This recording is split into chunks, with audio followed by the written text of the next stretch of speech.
కాంగ్రెస్ నుంచి ఎమ్మెల్యేల వలసలు ఇప్పట్లో ఆగేట్లు కనిపించడం లేదు. ఫిరాయింపులు ఇలాగే కొనసాగితే ప్రతిపక్ష హోదా కోల్పోయే ప్రమాదం పొంచి ఉందని హస్తం నేతల్లో ఆందోళన వ్యక్తమవుతోంది. సబితా ఇంద్రారెడ్డితో పాటు 6 ఎమ్మెల్యేలు పార్టీ వీడుతున్నట్లు ప్రకటించగా మరో 5 కాంగ్రెస్ ఎమ్మెల్యేలు తెరాసలో సంప్రదింపులు జరుపుతున్నట్లు తెలుస్తోంది. ఎమ్మెల్యేల వలసలతో కాంగ్రెస్లో తీవ్ర గందరగోళం నెలకొంది. తెరాస అమలు చేస్తున్న ఆపరేషన్ ఆకర్ష్ విజయవంతంగా అమలవుతుండటంతో రాష్ట్ర నాయకత్వానికి ఏం చేయాలో తోచడం లేదు.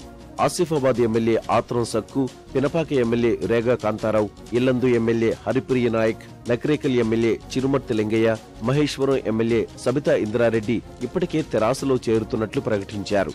గురువారం కేటీఆర్ ను కలిసిన ఖమ్మం జిల్లా పాలేరు ఎమ్మెల్యే కందాల ఉపేందర్ రెడ్డి పార్టీని వీడుతున్నట్లు తెలిపారు.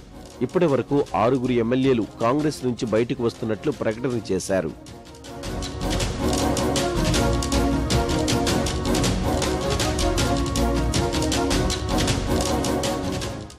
19 మంది ఎమ్మెల్యేల్లో 6 పార్టీని వీడితే ఇక 13 మంది మాత్రమే మిగులుతారు. ఆ 13 మందిలోనూ 5 శాసనసభ్యులు తెరాసతో సంప్రదింపులు జరుపుతున్నట్టు తెలుస్తోంది. ఎమ్మెల్యేల సంఖ్య 12 అంతకంటే ఎక్కువయ్యే వరకు అధికార పార్టీ ఫిరాయింపుల్ని ప్రోత్సహిస్తూ ఆపరేషన్ ఆకర్షణ కొనసాగిస్తుందని తెలుస్తోంది. ప్రస్తుతానికి కేవలం పార్టీని వీడుతున్నామనే ఎమ్మెల్యేలతో ప్రకటన చేయిస్తున్నారు. 12 మంది ఎమ్మెల్యేలు దాటగానే సీఎల్పీగా తమలో ఒకరికి అవకాశం ఇవ్వాలని స్పీకర్ను శాసనసభ్యులు కోరే అవకాశముంది. అప్పుడు నిబంధనల ప్రకారం 12 మంది లేదా అంతకంటే ఎక్కువ ఎమ్మెల్యేలున్న వర్గానికే సీఎల్పీ పదవి దక్కుతుంది.